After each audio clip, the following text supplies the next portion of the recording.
What really gets my dick hard is...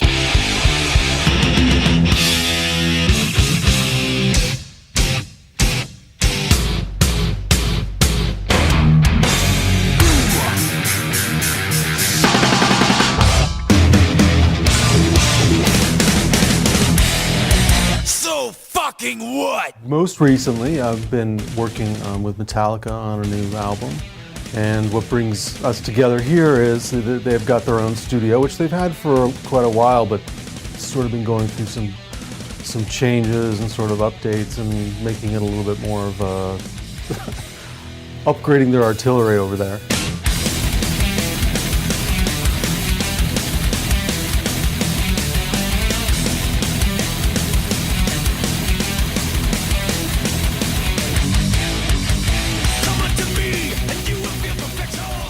Welcome to Metal Up Your Podcast. I'm Ethan Luck. And I'm Clint Wells. And Paul Moak. Paul Moak is in the house. Paul Moak is back. No need to yell, ladies guys. and gentlemen, No Paul Moak. Paul? Yeah, guys, I'm here. Holy What? shit, it worked. I've been here the whole time. Welcome back, our friend Paul Moak. he hasn't left my house. If you, Do you have any water? If you've been It's a fan too of the show, right. if you've been on the ride with us for a minute, you're no stranger to our friend Paul. However, if you're new, by the way, welcome to the show. We're an all Metallica podcast. My homie Ethan and I are two professional musicians who gather together once a week to talk about all of our favorite band, the greatest heavy metal band of all time, Metallica. And Paul is here with us, not only just as a guest, but as we deemed before we started rolling, a guest host. That's Yeah. right. Paul, I mean, this is your 5th episode with us. Is it really? It is. Well, we originally had Paul on the Bob Rock episode, all 3 Detroit episodes. As you know, as listeners, Paul road tripped it with us to Detroit. And now for our episode on Greg Fidelman. Well, and he also did the Chris Cornell episode. And the Revisited, that's right. So it's like 5.5 episodes. You've been on the show almost as many times as Ethan has. And yet I haven't gotten one check. Oh, it's coming. Not one Okay. residual. Yeah. There's a reason they call it snail mail. Yeah.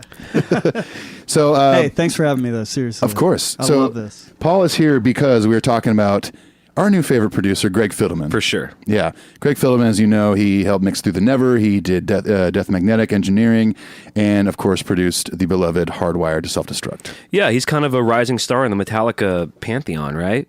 He's our homeboy now. Oh, yeah. And he's like full-time with those dudes. It seems to be the case, yeah. We'll see in another 37 years when the boys decide to make another record, if Greg's still alive. Yeah, exactly. If Greg's still alive. So the benefit, as usual, of having Paul around, if you guys don't know, Paul is a producer, a mixer, a songwriter, an engineer. Yeah. He's a great guitar player. The benefit of having him with us to talk about Greg is that he's going to give us all sorts of great insight into production. For all of you gear nerds out there who have been regaling us with your many sweet emails about talking about gear, Yeah. we will be talking about specifically recording gear that's used in Metallica's HQ, where they recorded Hardwired to Self-Destruct. Correct. Yes. So I'm looking forward to all that cool shit. At the beginning, though, let's do this stuff. Let's do the stuff. iTunes contest. We have this iTunes contest, and so if you guys don't know What's what that, is, you guys? Oh, we'll tell you. what a great foil. If you guys don't know what it is, what we've decided to do, actually, we've been doing this since the beginning. We have been a podcast from the beginning that decided that we wanted to give back to our listeners. If Yeah. you guys have been on the ride with us for a while, you know that pretty much from the beginning through maybe the summer, we gave away guitar picks as a reward for leaving us a positive review on iTunes. We have since upped the ante on that. Oh, yeah. In a real big way. We'll be giving away up to 5 prizes a month. This month, we'll be drawing 5 names. All you have to do to enter this contest is leave us a positive review on iTunes, and we will draw your name out of a hat. The prizes this month are the Master of Puppets Deluxe box set. That's like just the released. granddaddy Yeah, prize. dude. It's the big prize, Yeah. $200 value. A Master of Puppets fleece blanket, some shot glasses, some pint glasses, and a flask. Yep. And I have to say, I came home from a co-write today, and all of this shit was on my goddamn porch. Yeah. Clint texted me, like, what'd you say? Like, the shit is here. The shit is here. I unboxed it all so I could take a picture. How and warm is that blanket, dude? I have yet to snuggle up in it okay. yet, because it took everything I could muster not to open all this and just throw it above my head like money or swim in it. And An play added in it. bonus if you win the blanket is you get Clint's musk on the blanket. You get a little bit of my DNA, okay, if you order the blanket. Yeah. I won't go into more details on that. But it's real easy to win, and the thing is, we're going to do these contests once a month, so if you leave us that review, your chances of winning increase every month. Oh, yes. Oh, yes. It's pretty cool. It's I think we're it's- pretty cool for doing this. We're pretty fucking Am awesome. I allowed to say that? You just did, and I'm not going to edit it out. So Actually, I think the fans are pretty cool for funding the opportunity for you to do this for them. that is very Great segue, true. Paul. See how smart Paul is? This is why he's here. This is why he's a guest host and not just a guest. Exactly. He's a great guest host. He's exactly right. Through our Patreon, which we've talked about a ton, patreon.com/metalupyourpodcast, we have gotten financial support from fans who either just, they just want to say, hey, I dig the show, here's $5 or whatever. We have some cool incentives on there, but all this prize stuff is possible because of those people. So we're literally putting every cent we get through Patreon back into the show, and this is one of the ways that we're doing it. Yeah, exactly. Yeah, this isn't going in our pockets. Not at all. It's going back to you guys. So we have a new patron this week, which is amazing. His name is Jeff McDonald. All right, Jeff. Yay! Yay, Jeff. At the baseline, what you get is a shout out, and you get an MP3 of our cover of The Unnamed Feeling. We played it on our St. Anger episode. Yep. If I do say so myself, it's a beautiful, beautiful rendition. Grammy Award-winning rendition. Gorgeous, if you ask me. yeah. Just gorgeous. If you pledge $5 or more, you get our entire cover EP, where Ethan and I have covered and reimagined your favorite Metallica songs. Call toll-free. Call toll-free right now. Would it win a Grammy over Jethro Tull? That's the question. That's we don't the know. goal. We don't know. 2018 Grammys are just coming right up in February. And the I guess. Grammy for Best Podcast Cover Song goes to Jethro Tull. Jethro Tull. So go check that out if you're interested. If you want to just hang out with us online, we're on Facebook, we're on Instagram, we're on Twitter, and we're on the email. Our email address is metalupyourpodcastshow@gmail.com.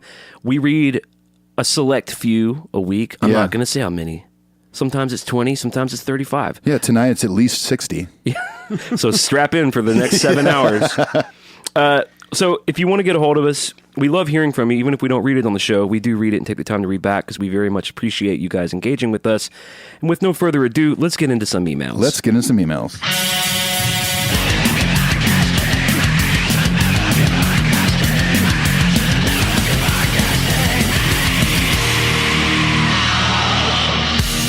All right, Ethan, you want to start us off? I would love to. This is from our good friend Teddy Heath Robinson. The man with two first names. With two first names.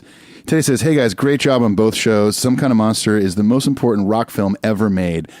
It's a warts and all look at the band that had hit rock bottom. The first time I watched it was around 06 or 07 when VH1 Classic started playing it every 15 minutes. As they do. As they do. The more I watched this train wreck, the more I appreciated it for what it was. Also, I found my appreciation for the band growing even stronger. How many bands would have broken up under this strain? I know how close they came, but Metallica ain't going out like that. Zone it, Teddy Robinson. A little Cypress Hill reference there. Yeah, totally.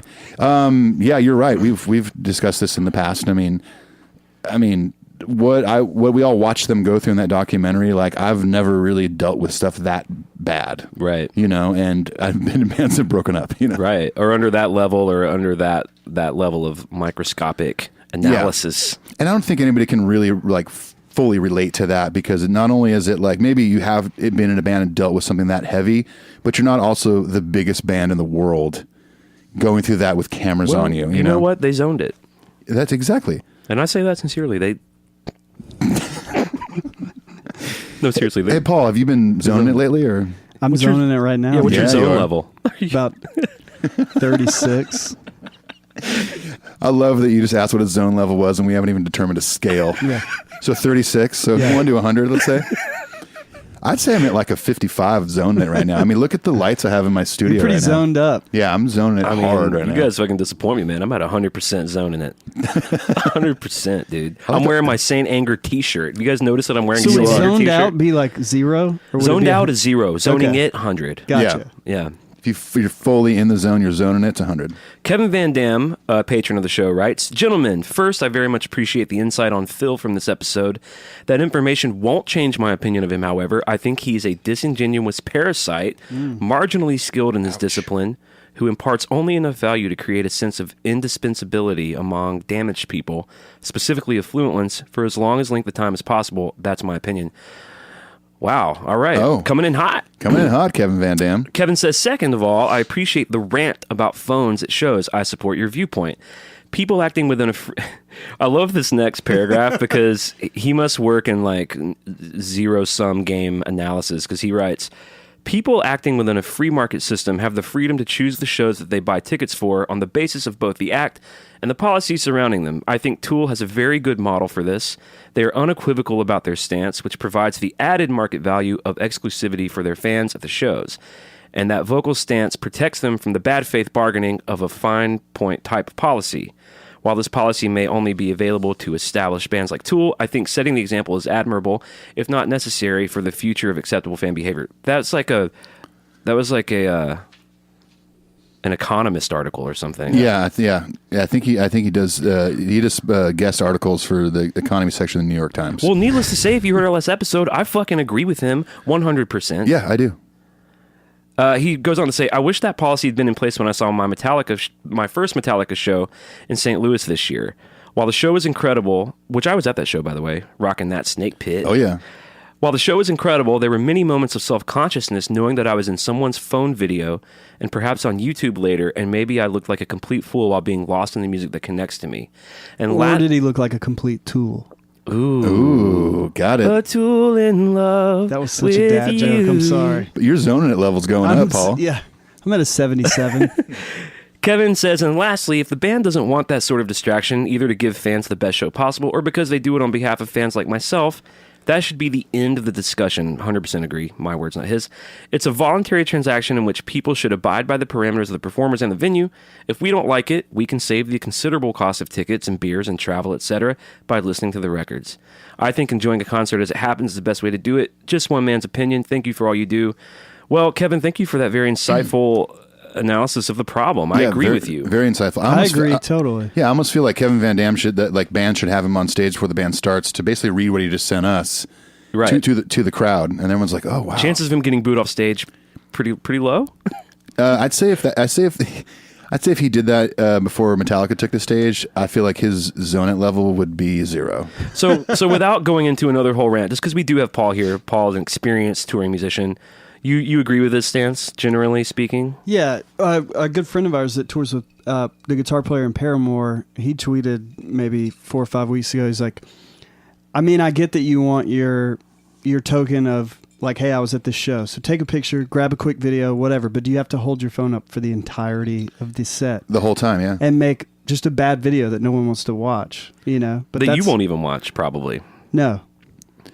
Yeah, I remember, was it last summer, the Guns N' Roses show when they did the arena? I caught myself stadium? one time holding my phone up, and I was like, I'm that guy.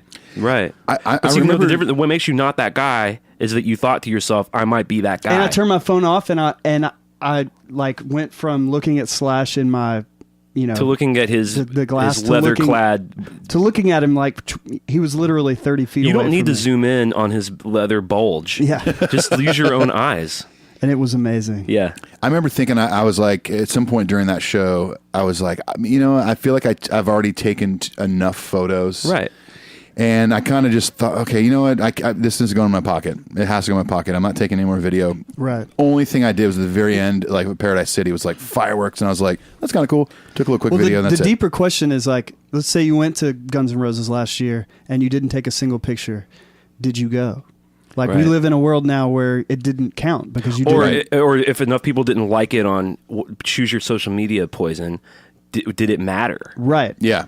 And someone on the forums who disagree with me, which is fine, they invoked the sort of like old man get off my lawn thing. And to that I just have to say, fuck that. That's not what I'm saying. This isn't a case of that. Yeah. This but is you're missing out on an opportunity to enjoy so much more. Well, like it or not, dear listeners, it is an area where we do have certain expertise in terms of this is what we do for a living. We see this from both sides. We see it when we go to shows. We see it when we play shows. Yeah. And we're old enough to remember a time where it wasn't as ubiquitous as it is, and there were better times. I have better memories of shows. I think it's more being from the stage when you're looking out and seeing an audience that's all collectively kind of moving to the same heartbeat. Right. You're missing that now when they're all looking through their phones. It's like 1,000 people instead of one movement. Right. you Yeah, know, exactly. Enjoying the show. So it is a bit of a bummer. you Well, know? all right, yeah. I mean, it is. yeah. By the way, do you mind if I'm filming this? Paul, put your phone away. Paul, Paul's stop had it. his phone out this Paul, whole no more. fucking time. Paul! Paul? Oh shit, he's here still. Speaking of that, Paul, you want to read this next email? Sure. I wish I had an accent that I could do Danny Derryberry. Derryberry. Danny Derryberry. Danny writes, what did you guys think of the last scene with Bob and Cliff? I thought for sure that you'd cover it. I know it's easy to overlook with things, cough, cough, like Outlaw Torn, cough. Ooh, burn. What's he talking about there? Nothing. Old news. Fake news. Don't make my Zonit Fake level go news. down, you guys. Fake my news. Zonit level is on the rise right now. Come on. But I did think that last exchange James had with both of them. James. Oh, James had with both of them. Well, I'm like the Ron Burgundy of Go I'm fuck Ron yourselves, Burgundy. Metallica fans. San Diego. I'm Ron Yeah, Burgundy. But I did think the last exchange James had with both of them was pretty telling as to just how important they had been to the band and himself. Here was a grown man talking about being afraid to go on without the support system that they had provided him with. It's pretty powerful stuff. Yeah. Man, it was hard to cover everything in that film. It was, yeah. There's so much. But I mean, you could do a part 3 and kind of skim through the whole thing and find stuff you to know cover. why I but think maybe it didn't poke out as much to you and I is there's a phenomenon that happens at the end of every record you make, at the end of every tour you do, just called the post-tour blues, the post-record blues, Right. Yeah. where you get super bummed and you're texting the people you did the thing with for like the first week. Yep. And it doesn't, to me, seem especially unique to that situation, although obviously they were 700 days in the making. Yeah. But I guess I maybe have sort of explained it away as like, oh, that's what we all do. We all get sad when it's over. Which Yeah. that's really what it comes off to me as. It's like, he's just sad it's over. Yeah. Yeah, I mean, for that long a period of recording, in that he goes to rehab and all this stuff, you know, that's like, I mean, that was 3 years coming to an end, Right. You know, now it's time to move on to the next chapter of this, you know, world of Metallica and go on tour and stuff like that. And I think it bears out in the film. He is ready to say bye to old Phil. I Well, mean, that's what I was going to yeah. say. It's not all roses because they've definitely gotten to a point where Phil helped the band learn how to communicate with each other. And then when they were ready to move on, he wasn't. Right. He still wanted the gig. Yeah. You know, he had I have performance. individual coaching for each yeah. of you. I'm gonna That do performance enhancement coaching for all of your pet gerbils too. And Yeah. I think by that point they were all like, "Yeah, no, you're not in Metallica." But I think know. I think what he's really emotional about in the scene is Bob. Yeah. Because and Paul knows this from a special place, but like, you know, a producer is like a Papa Bear, man. Yeah. Producer is the dude really holding it all together, and Bob even holds it together even psychologically a lot. Yeah. It seems like in the He film. does, yeah. I mean, there's times in the film where he even stands up to Phil and was like, "Look, I've been doing this for a long time, making records and stuff." And I love that scene. I know, me too. And he has to kind of step in and say, like, the only way to do this is to do this, It's and to work harder. Yeah. yeah, exactly. Yeah, I love Bob's role in this movie. How about this little bit of subtext? Do you think maybe James knew it might be one of the last times they ever worked with Bob? I mean, they And had maybe to that's know. where I that- don't think he had the The vision of that. No, I think everything was still new.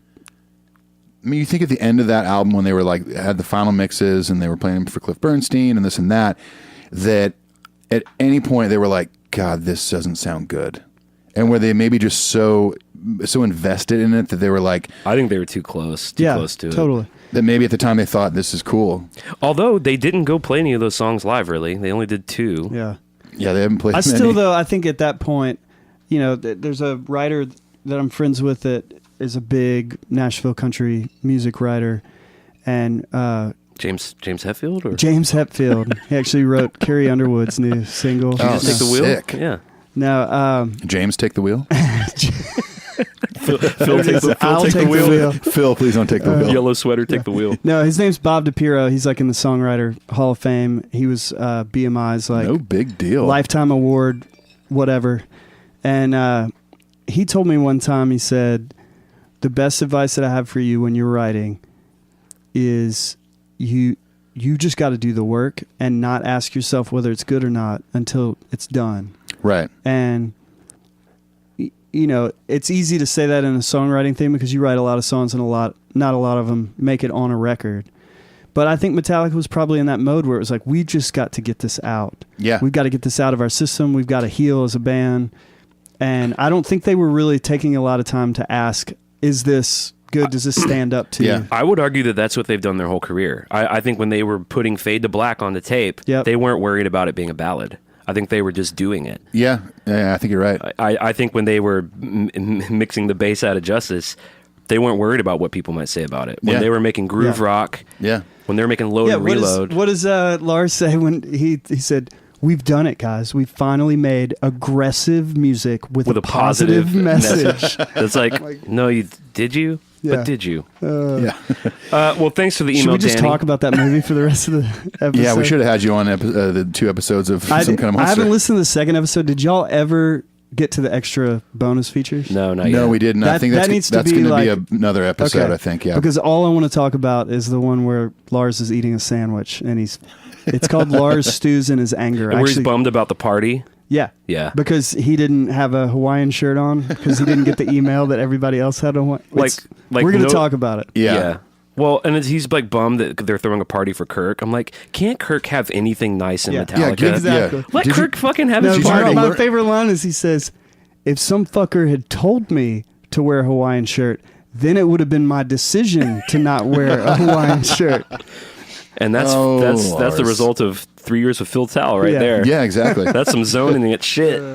All right, so moving on. Thank you, Danny. Thank you, Danny, for the email. Our next Can email. I try it? What's that? Danny Derryberry. That was There good. you go. That was better That's than mine. good. Yeah. Danny Derry. Danny, dirty. Dirty? Yeah, I said it wrong. Next email is from our good friend Nick Roller. The What's rock up? and roll lawyer. The rock and roll lawyer, man. The metal lawyer.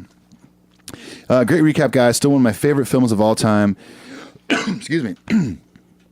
Totally notwithstanding the fact that it's about my favorite band, the value of the film on a human level is immense.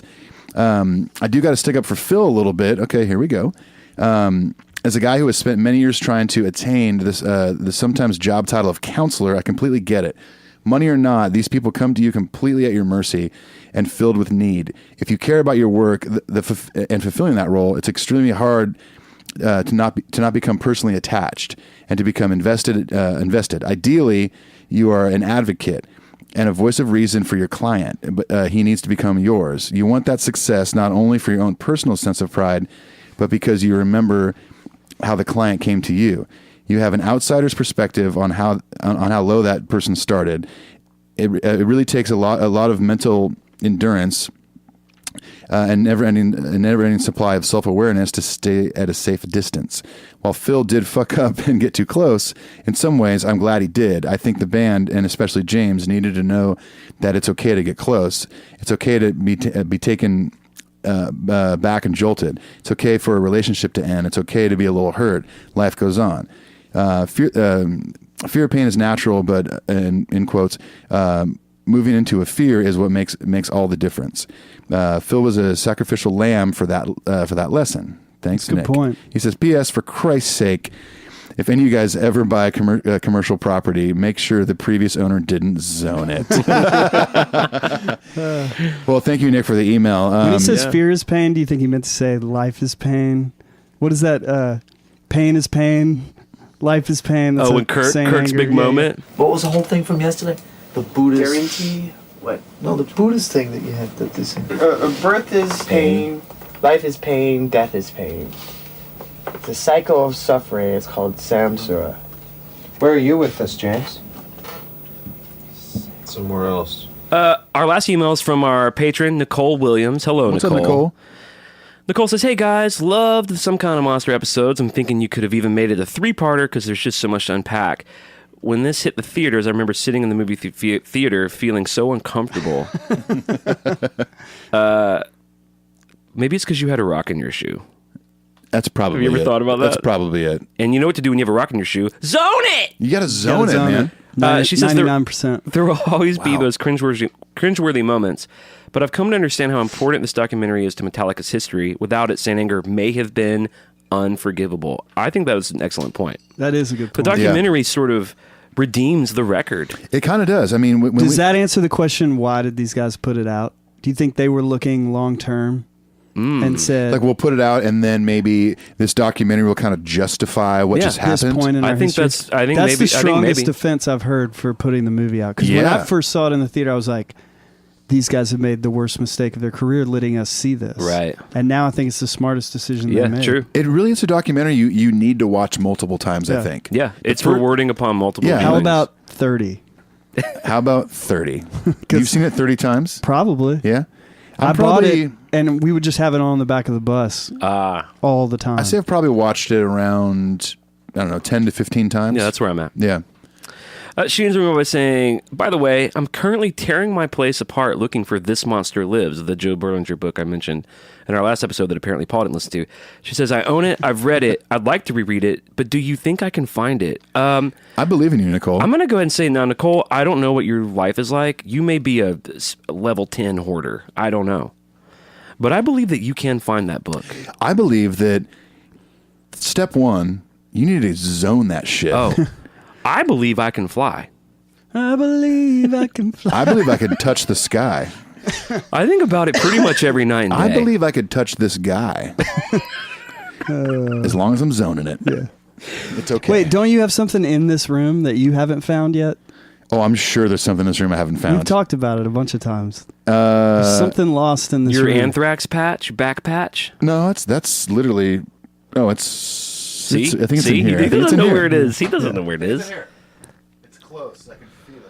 Feel like coming through that open door? Well, I know one thing Paul lost in this room when we did our St. Anchor His episode virginity, of is, course. well, his virginity. That's number one. Everyone loses their virginity in this room.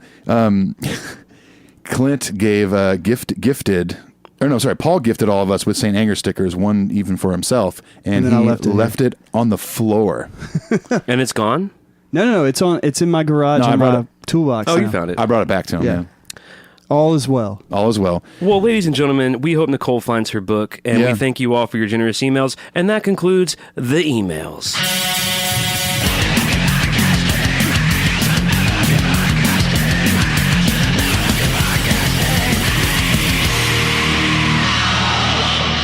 It's time to talk about old Fiddy.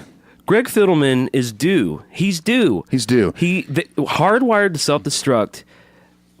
which is almost a year old already. We're coming up on a year, Wow. November 18th of last year. Yeah, it'll be, what is that, this Saturday? I mean, or I guess if you're listening to this, it was a couple days ago. I've loved it since I first heard it. I had very few problems with it. Yep. And I've got to say, I love it even more than I did when I got it. Absolutely. And speaking of, we will be doing a part 2 of Hardwired, like a not necessarily revisited short episode, but just to, We've had That's- time with it now. And Yeah, that's we've had next. time. That's next week, actually. So next Yeah. week, stay tuned for that. We're going to basically do a whole other analysis of Hardwired. Yeah, because when we did it, it was pretty early on because the record was so new and we were excited, and it was one of our early remote episodes. And yeah, I mean, we've spent a year with it now, so it's becoming one of those classic Metallica records. Did y'all start the podcast before or after Hardwired? After. Right after. We already had the idea. Oh, that's right, because it was right after January, right? January 1st was when we yeah. launched, but Gotcha. maybe 2 months before that, I had approached Clint like, we should do a Metallica Yeah. podcast, and I think you should be my co-host. It's a great time to start. And because I was like super pumped about the new record coming out, and I remember hearing like the clips of all the songs, and I was just like, I already had my other podcast, and I wanted to start maybe a music-based podcast, and that's when I approached Clint, like, dude, you want to do something like this maybe? I actually remember being in the men's restroom at my studio, and my phone, ding ding. And what do you do when you're on the toilet? You scroll through your phone, right? Sure. course. Am I the That's only one of one the that does things it? I do Yeah. there. Yes. Yeah. So I pick it up, and it was a text from you, and it was just a link to, was it Hardwired to Self-Destruct? The video for Hardwired, Yeah. the song Hardwired. Oh, yeah. Oh, yeah. Before the what record, dropped. and you were Yeah. like, I can't. You said something like, "Oh my God," it's happening. Oh man, I mean, I've mentioned this on an episode before, but I remember I was sitting on the couch watching a movie with my wife, and it was like a TV movie, so it was a commercial, and like I was scrolling through Instagram, and all of a sudden it was just like a clip of the Hardwired video in black and white and the strobe light, and I was like, oh my God. I looked at my wife, I'm like, I'll be right back. I went and plugged my phone into like my monitors in my studio so I could hear it, or maybe put headphones on, something I don't even remember now, but it was so exciting, and I was just like, and my first thought was like, who in the fuck is recording this and producing this? It sounds so good, and it's our good buddy Greg Fidelman now. I mean, I know it's going to offend some of the sensibilities of some of our listeners, but I think other than I think Load and Reload are some of the best sounding Metallica records out. I think this is a run for the money for best sounding Metallica record. I think you're right. Yeah. And we're going to get into all that. We actually, one of the benefits of having Paul here is we're going to really talk a lot about. We're going to get so nerdy about the gear that went into what makes these sounds. Because it's relevant, and it's not a mystery how some of these sounds were achieved, other than the magic that comes through those dudes' fingers, right? Of course, But to sort of get contextualized with Greg, we're going to just sort of do some facts. He's not interesting enough to do a ton of facts.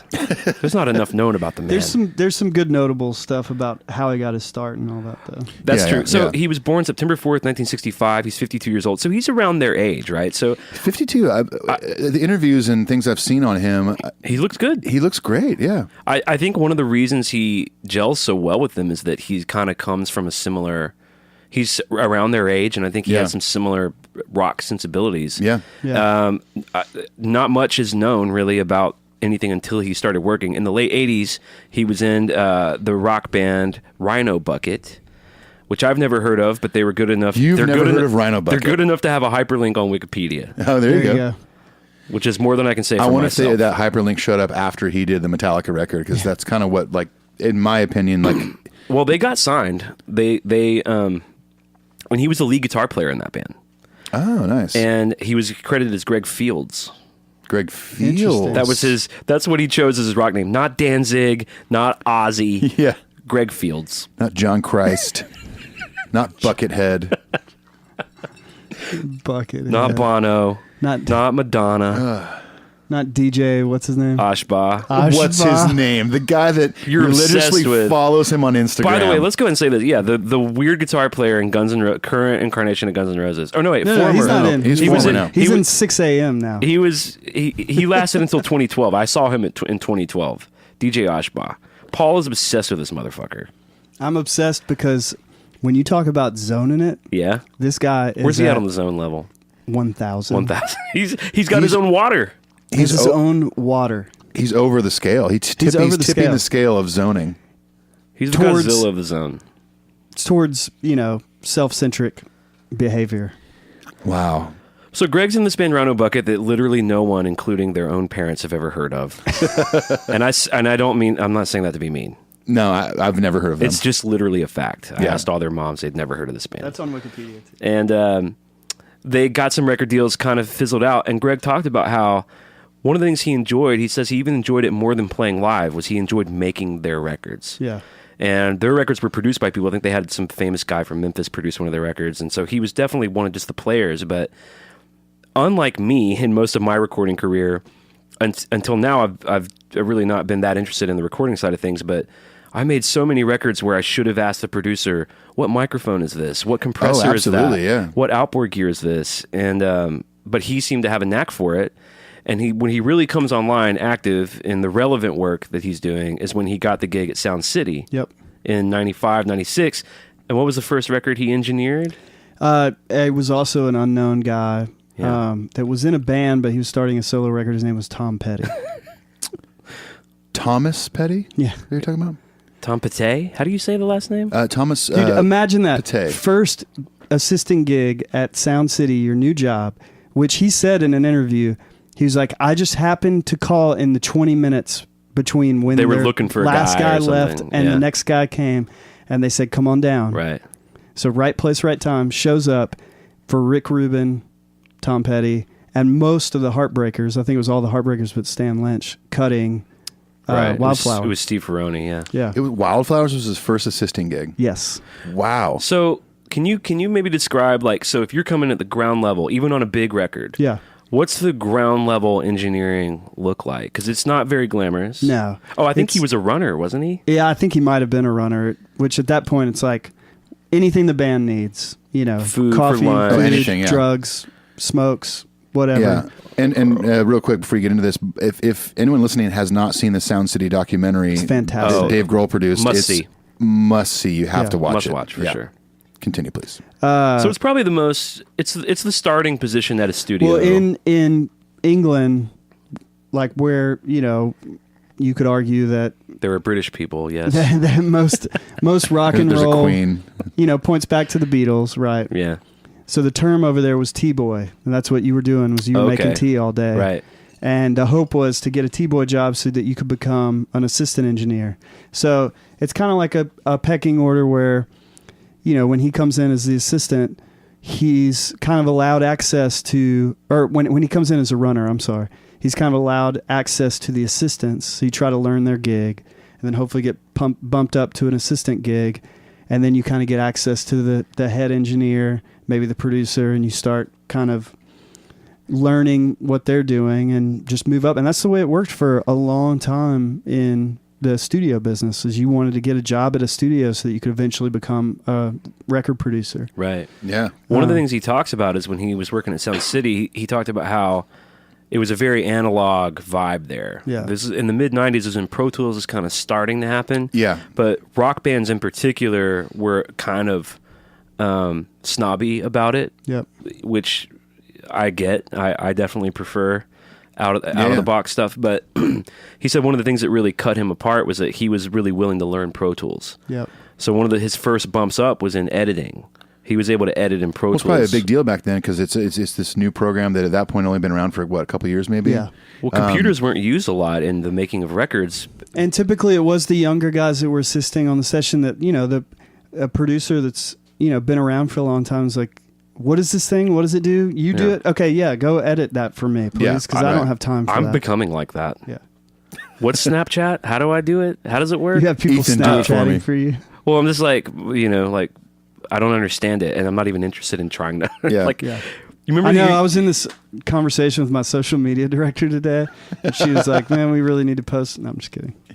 I wish you had a social media director. What's sad is that's a real job. It Oh, yeah. probably is, Yeah. and they probably make more money than we do. Oh, yeah. I literally have friends in town who do it, and they have nice jobs. yeah. Wow. They're having a pretty good time. Can you introduce me? I don't have a job right now. Hello, I my literally name's- don't have a job right Hello, now. my name's Clint Wells. It's my side gig. I'm on Snapchat 24/7. So it's interesting you said the younger guys. So the younger guys are kind of like generally just in life in any area a little more hip with what's happening and progressive. It's that, and it's grunt work that someone who's more established doesn't. right. want They to just do. have more time. Yeah. But guys like Greg back then, they're also super hungry. They'll Totally. do Right. whatever they can to climb that ladder. In that documentary, Nick Reskin-Lennox is one of the guys that like started off as like an intern and then worked his way up, you know, the ladder and stuff. And So he must have done something right, because Right. he kind of won the favor of Rick Rubin, and Rick started using him on all these records, from Adele to Red Hot Chili Peppers, Slipknot. Slipknot. I think Slipknot was the one where he really kind of formed a relationship with the band, as you know, because Rick's thing is like he's more of He's hands off. you would typically call an executive producer. And I know in the Metallica world, we kind of slag his role with the band in that he was never there. And coming from Bob Rock, who's such a hands-on, you know, be there for every part of the record, it was probably a big kind of rubberneck move for them to go to this guy who only shows up every once in a while and says, I like her, I don't like this. And yeah. but you know what? To me, where Rick Rubin fits in the Metallica pantheon in terms of like what he gave to the band is he had the foresight to say of the crew that work under him, on, you know, as he executive produced all these, you know, records, he was the one that said, you know what, Greg would be a good fit with this band. Yeah. And he put them in the room with him, Right. you know, with them. And I feel like we have him to thank for that, you know. Well, I mean, Rick threw him in there, and I mean, you know, as much as we know about Rick Rubin kind of showing up once a week or whatever it is, I mean, Greg was with the band during Death Magnetic more than anybody else. Oh yeah, if you watch that, there's a great. It's over 2 hours. Yeah. It's I not watched it this official, but it's weekend. sort of an unofficial documentary of the making of Death Magnetic. It's kind of it's Greg and Metallica. It may as well be hardwired. He's essentially producing. You know, I think basically, I think he had the same role in both records. It's that Rick Rubin was the executive producer Yeah. of Death Magnetic, and Metallica was the executive producer of Hardwired. Yeah. Well, one of the things Greg did say about when he sort of came online with Metallica is he said when he jumped into Death Magnetic, they had already done a whole bunch of pre-production with Rick. So, do you want to maybe explain a little bit what pre-production is? Yeah. And if the buzz term, the street term, pre-pro. Pre-pro. You're saving a lot of Pre-pro, time, by the bro. way, by calling it pre-pro. Oh yeah, You're literally saving milliseconds on your Well, life. think about it. Oh, When yeah. the artist calls you and says, "Hey, I'm going to be late. What are we doing today?" You can just say pre-pro. Pre-pro. Yeah. Pre-pro is kind of like you've got the songs written, but you need to get them into shape. Exactly. Meaning, with any of these terms like production, actually, I don't know what Ethan's doing right now. Ethan literally just got up during the episode. This That has never happened Well, before. I thought. Okay, listen. He feels comfortable that there's three of us that he can duck out. first- and we'll just carry You the should have seen the look conversation. I gave Paul when you were over there. You're like, I was what like, the fuck is he The doing? look you gave me was, "Do you want to do this this podcast permanently with me?" You know what? You don't get the fuck out of my house. Honestly, I felt comfortable because you asked him to explain what pre-pro was. yeah. See how much time I saved by not saying pre-production? Yeah.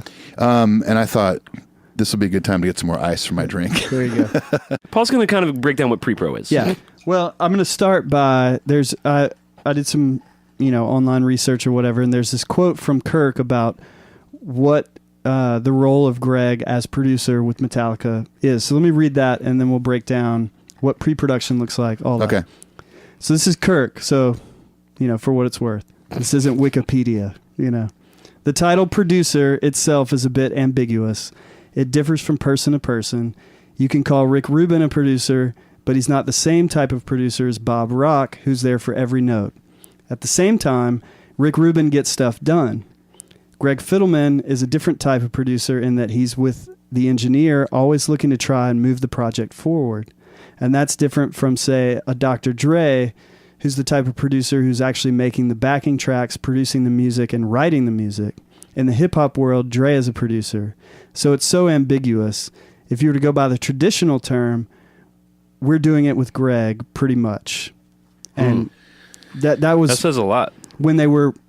Basically, someone interviewed the band right when they started making Hardwired, and they Yeah. said, "Who's producing?" And that was his response. Oh, Interesting. wow. Okay. So, Well, first of all, I didn't realize that Kirk was so down with the DRE. yeah. He likes his hip-hop. Into some gangster rap shit. But it's a good point, Nice. man. In the hip-hop world, a producer is the guy that, makes the beats. Oh, for sure. Yeah. They're track Yeah. builders. Yeah. Like the And chef. in rock and roll, the producer may not ever even touch an instrument. Right. Right. Well, like You know. Jimmy Iovine doesn't play an instrument. Totally. So, pre-pro. What are you laughing at? Just Jimmy Iovine is just one of those dudes that just What? he's just. I know he's a bit of a genius in what he's Oh, he done in bugs his you? musical career, but he just bothers me. Have Every you, time I seen, have you seen the Defiant ones yet? It's good. I have The not. HBO documentary? No, I haven't. It's pretty good. It will probably actually just encourage everything you just Yeah, said. it's not going to change. No, I'm sure. I mean, there's plenty of things I've seen on Jimmy Iovine, and even that. If you've watched that Hip Hop Evolution on Netflix, it's a 4-part series. Yeah. It's really cool. He's in it a bunch, and every time I just see him with his Beats headphones on, because I think he owns Beats. Well, him and Dre, right? from Beats On is kind of jive. Yeah. yeah, I'll say that. When I see old stuff of him with Tom Petty, it's But the shit he did with bitchin'. Patty Smith and Tom Petty and Of course. Bruce Springsteen Of and all course. that, it's Yeah. pretty dope. so not to sidetrack Paul on pre-production here, but you said But you Jimmy- were saying, yeah, in hip hop, a producer could be someone like Dr. Dre, who's definitely kind of creating all the music. It's just the track guy. right, Is what building it is. tracks. So anyway, pre-production within a rock.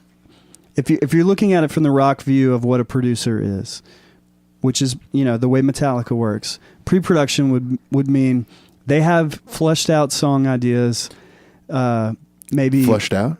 Flushed They out? flushed it out. They flushed Flushed it out. it out. Oh, okay. Just They making flushed it sure. out. I love that as soon as I said the word flushed, this look came in your eyes, and I was like, "Oh God, what have I, I mean, done?" dude, You know what that Yeah. was? We've- That was the look of a man who's zoning it. Yeah, he's zoning it hard. I'm at I'd say 94 right now. Yeah.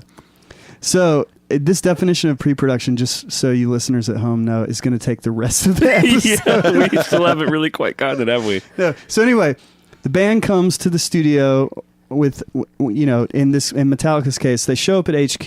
And the songs are written, right? The song mostly Right. within Metallica world, it's like riffs and sections. Okay. And so usually what they do is it's James and Lars with the producer going through these ideas and sections and kind of saying, well, this section goes with this section. That could be a verse and chorus for this song. In a typical case, it's usually the songs are fleshed out and you're talking about arrangement, tempo, the key of the song, dynamic, whether it's going to be a single, whether you think it's going to be a single or not, and so how you treat it that way. In Metallica world, it's really, man, we got all these ideas. It's almost like songwriting still. It is. Oh yeah, it is. I agree for sure.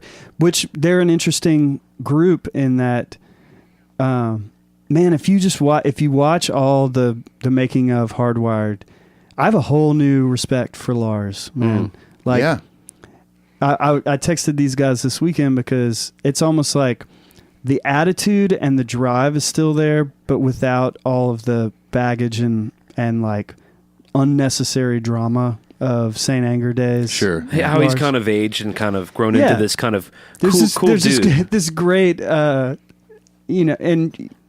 like we've grown up with this band. I watched a year and a half in the life where they're waiting on Lars till 2 a.m. and he comes out in a robe and with a drink, and it's like, come on, man. Right. Yeah. Now that's gone, right? it's like Lars is there to work. Yeah. And yeah. there's this great moment in the movie where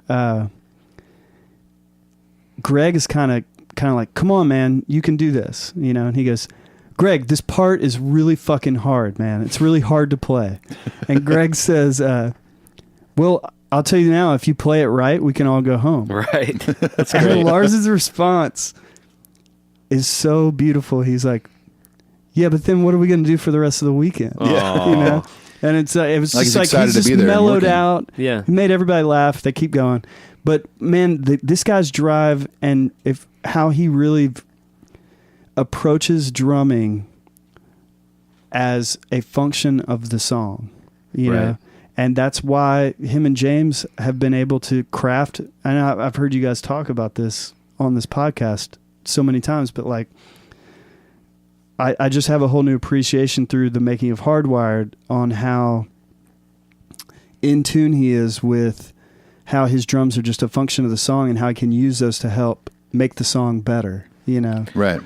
Yeah, I mean, it seems like you could really trace a thread through the years of like just humility, and whether that's the Saint Anger experience or whether it's age or whether it's he had some kids. I think it's all of that. Man. It's all kind of added up to, and what I see a lot, especially in the making of that Hardwired, is I still see a gleam in his eye when he looks at James. Yeah.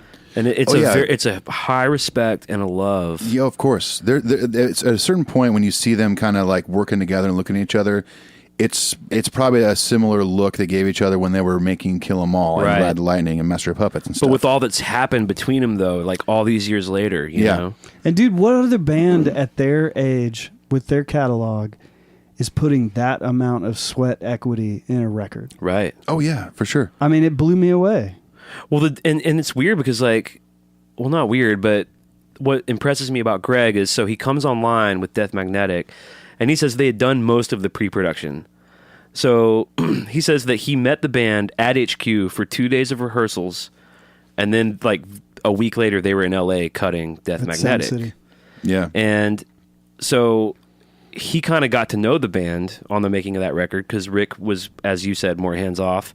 And Greg kind of had to be the dude like duking it out in the room with the dudes. And you can see it in the making of that film. Yeah.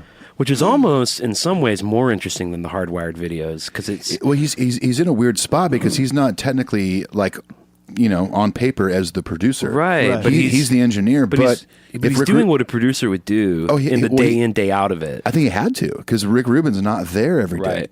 And that's a Which is tough pill mind-boggling, for the band to swallow because it's like, no, we hired this dude, right? And he hired you, and so now we have to. It says a lot about Greg, right? Yeah. So they burned that record down. It was a huge success in terms of a lot of people who were frustrated maybe with Saint Anger. In terms of it wasn't Saint Anger. Well, it was just definitely a callback to the power of the thrash, the speed. Yeah, I mean, if you take out, there are problems, right, with the fidelity of the recordings. Yes, production-wise, I mean, I know there was a lot of articles that came out when that album came out about what the issue was, because it loudness was wars like and- like the first thing everyone was talking about was like digital clipping. You know, I think did we talk about this on the Deathman We did. episode? Yeah, we've talked about it. It seems like an eternity ago. Yeah, it does. But you know, all the audio issues aside on that record, if you put it next to the audio quality of Saint Anger, it was like, I remember thinking, wow, it's really dry. And I know Rick Rubin will make really dry sounding stuff. Yeah. Well, Slayer. You know, he's done a lot of work with Slayer. Right. That's very dry and thrashy. And But this one, I was kind of like, you know, I don't love the production, but then I had to kind of like just focus on the songs. Yeah. And which are just stellar. they're great. There's only one song I might skip, in Suicide and Redemption. Yeah. But other than that, I think it's a great record. Well, and so- Greg had such a huge hand in that. Totally. I mean, none of us were there, but you could almost say, like, I don't know, did he have a bigger hand than Rick? Well, I would say so. I think Paul's right that Rick. I think the nicest thing you could say about Rick involved in this record is the dude has accolades for a reason. He is a bit of a mastermind, and if part of his genius, I think one of the things Rick did was he said, "You dudes need to go back to your roots." Right. Yep. You need to examine why Master of Puppets was so great for you. He encouraged him to do that, and he had so much. They respected him so much that Rick saying, XYZ doesn't cut it. You guys need to go do this. They really paid attention to that. Yeah. All right, great. And he got them set up with Greg. Yeah. In a way, he almost groomed Greg to do what Greg now fulfilled last year with Hardwired. Right. And I do want to kind of camp out on Hardwired for a minute. So the difference between Death Magnetic and Hardwired is Greg comes in, pre-pro's done. On Hardwired, they wrote the songs in the studio pretty much. They brought the riff bag in. Yeah, well, they did the old school way, which they did they did it on Death Magnetic too. I mean, they went away from that on Saint Anger, obviously, but on Hardwired, like it was a lot of that footage.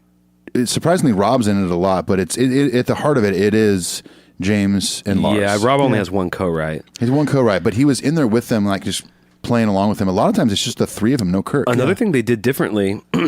According to this awesome SoundCloud interview, do we know what it's called? The interview, who it was with? If you guys just Google Greg Filament interview, it'll come up. But Is it Blabbermouth? well, Blabbermouth broke the interview, but I don't know who the interview was with. Right. But he talks about how most records, as Paul can elaborate, is you do all the what we call basics first, which would be the drums. You get master takes of all the drums, then you get maybe the electrics and the bass, and you overdub. You kind of do vocals last, maybe. But Greg said what they did for Hardwired was they would just do batches. Right. So they would do 3 songs at a time. Yeah. And they'd maybe get 60% there because maybe James hadn't written a lyric yet. Right. And then they would take a few weeks off, and then they would do the next 3. And then during the making of those next 3, maybe while Kirk was doing his solos, James would want to cut a vocal for one of the first 3. And he Right. says that's kind of how they did it in these batches of 3s. And there would always be, the first batch would always be a little further along than the next. Yep. And he said on this record, in the 11th hour, as they say, was when a lot of these songs became great. Yeah, you can kind of is- see that in that making of Hardwired. Right. You know, I know it's basically like song by song as the band released all this stuff on. But the, it's on the through a YouTube lot of page. time. It's through 2 years. Well, it took and them 2 years. if you look at the gear that amasses in the control room, Right. you can tell when in the record they're working on the song. So Oh, for sure, yeah. So even for me, a guy who kind of knows this world, that perplexed me that the outboard gear would come and go.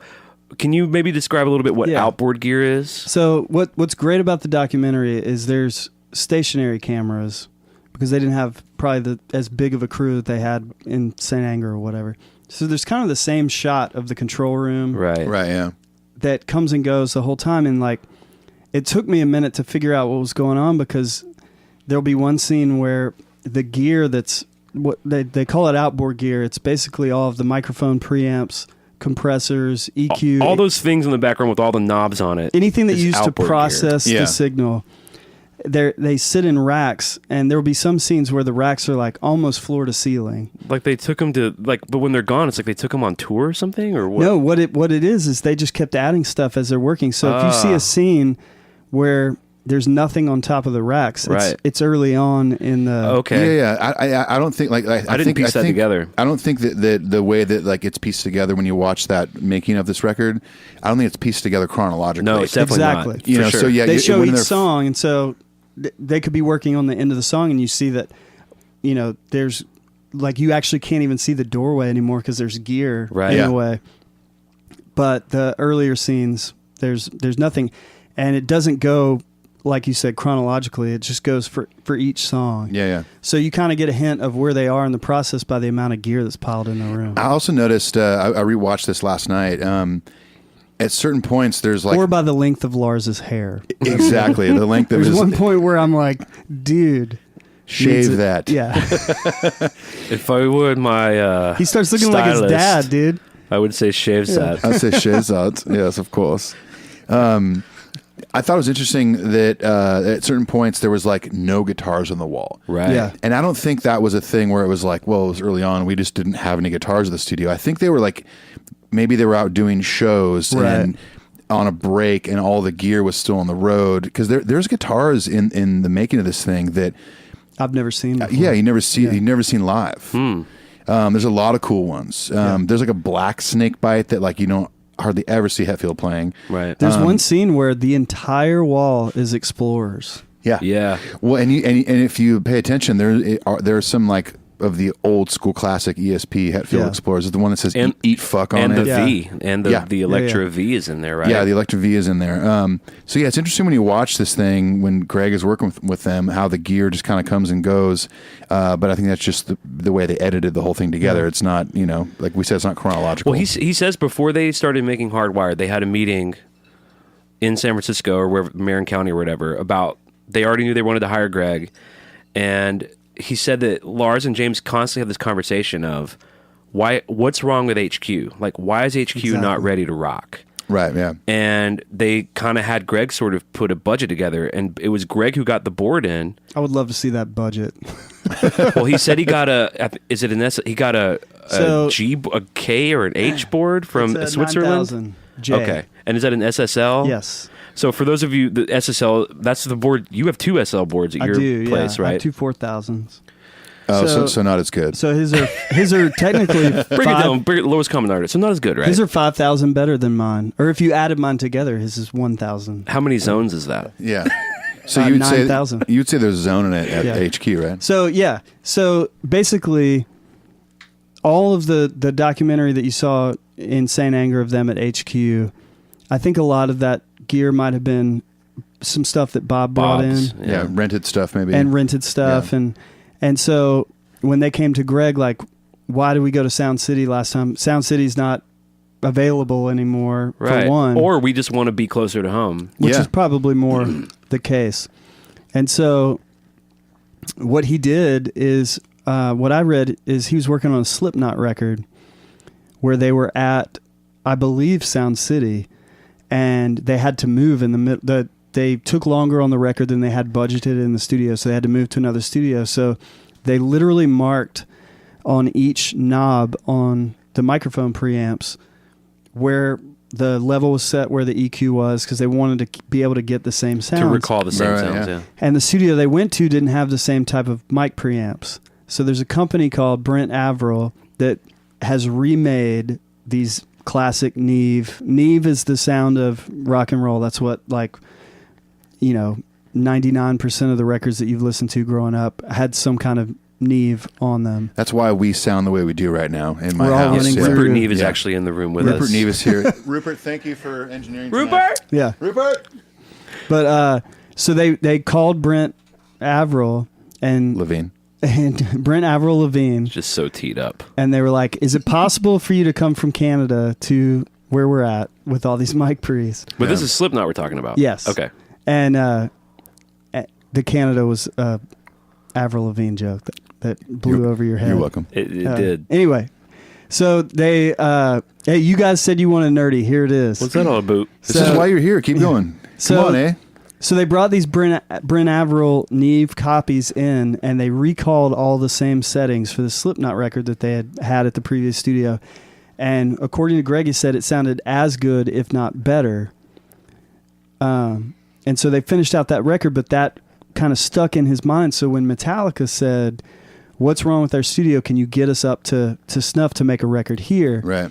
That light bulb went off in his head of, we're going to get a bunch of Neve stuff from Brent Averill or Averill, I don't know how you say it.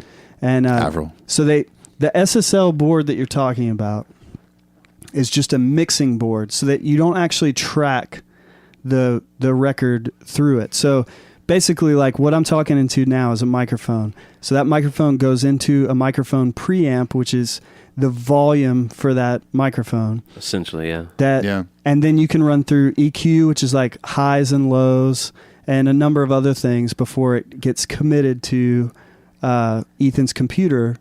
Oh, no, this is tape. Yeah, we actually record this to tape. To Ethan's computer, which you then hear when we broadcast our... I love that I'm inserting myself. Oh, yeah, you're involved, Yeah, our Metal show. Up Your Podcast. So, but what Ethan has to do is mix the sound of our three voices. So that's three faders that would come up on a console. If you think of the old way of like any kind of time you've ever seen people in a studio, they're sitting in front of this gigantic board with knobs. So that's the SSL that Metallica bought to mix their record, but they still have to track it through these Neve type preamps. So they got that SSL, and then they bought 32 channels of Neve. Metallica already owned, I think, 30-something channels. Yeah, didn't they want 80 total or something? Neve. So this is where I get really excited, okay? All right, let's hear it.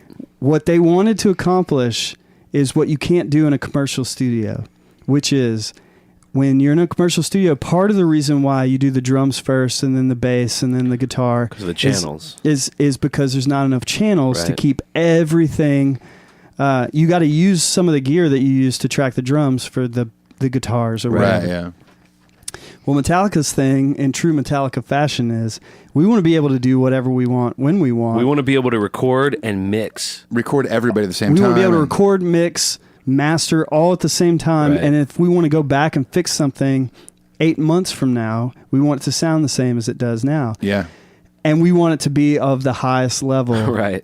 And so they dropped some serious coin to make this happen. What do you think they spend on that? I would say like $1,500. Yeah. Does that sound right? Probably. I would say like a gift card to Applebee's Yeah. Yeah, definitely. plus a rebate from Walmart's. Well, Yeah, I know- Applebee's is definitely under like the Rupert Neve umbrella. Yeah, he owns that. But I what do you mean, think the budget was? Yeah, Like, each one of those Neve channel strips, the Brent Averill things, can be $4,000 to $5,000. So if you're talking, they bought 30 or 40 of those, and then the SSL boards, depending on the condition, which I bet they probably tried to find one that was in really good shape. Greg said they got one that was a newer model in mint condition. You're talking at least 100. Whew. Yeah. Damn. Dollars. Yeah. Yeah. Wow. So, $100,000. but I mean, but $100,000 for just the board. yeah. But this is the kind of band that when shit was getting weird with their documentary, they were like, let's just buy Electra out for $4.5 million. Right. Yeah. No. Of course, Metallica can afford these, But these kinds of there's things. I think it's either in the book or it's in the film where Cliff Bernstein goes, he's like, we can buy this film. Like, we can buy it. But Yeah. this is the most money we've ever spent. Well, what did they offer Rob to join the band? $1 million. $1 million. I mean, that's my yeah. favorite scene in the world. As Can an you imagine? advance, though. Yeah. Yeah, as an advance. So basically, you're not getting paid until you Well, clear and this then when million. the accountant comes in and he's like, he'll be paid 1.25% for in perpetuity until he's an established member, and they're like, no, Yeah. 25% all in. They wanted to give him 5 votes versus he's Yeah, like whatever. everyone got 32 votes and James and Lars are like fuck that, he gets 32 votes. Yeah. Yeah. Pretty dope. which is pretty awesome. So anyway, point being, they said make it where we can have the sound that we want at any time, whether it's guitars, bass, drums, and it stays the same for the entirety of this record through the mix process. And Greg put it all together, and it's fascinating to watch in the movie. Yeah. If you're a gear nerd, watching what they accumulate while making this record, It must be weird to get tapped to sort of like facilitate a studio. Like, all right, Greg, help us get the studio up to Is that is that a fee on top of producing the record? Because Well, that's a full time A, he's job. like curating their studio. Yeah. But then B, he buys all that gear for them and then he's got to like walk away from it. Yeah. Which is kind of a bummer too. Yeah. I know that Rob used Greg's personal SVT to record. He talks about. Wow. But, for On the most, Hardwired? yeah, but Yeah. for the most part, that's not his gear. Yeah, But he kind of like oversaw the purchasing of it. Yeah. it's kind of awesome. You get Well- to spend somebody else's money and then use it for a year. And the thing is, even if they never use Greg again, he got them set up. I mean, they'll probably always record at HQ now. Oh, Because yeah. HQ is decked out now. You know what's funny? So I haven't seen it yet because I can't figure out how to listen to it on Beats One or whatever, but I saw the preview for Lars interviewing Greg for his Yeah. Beats One show Yeah, last Yeah, Sunday. I or haven't whatever. heard it either. And the clip that they showed, Greg said, I just was going to sign up to help build you guys a studio and be on for a few months. Like, I never wanted to be into this entire process. And Lars basically like, oh, you're in. You're Yeah. on my radio show. Yeah. Like, you're so deep in now with us. Well, You can know? we? I mean, I mentioned a little earlier, but can we camp out just for a minute and how good the record does sound and what an accomplishment it is sonically? Oh, and yeah. that they made it on their home turf. They made it on their own Yep. terms with their own gear on their own label, and But it's, how exciting must it have been for the band to?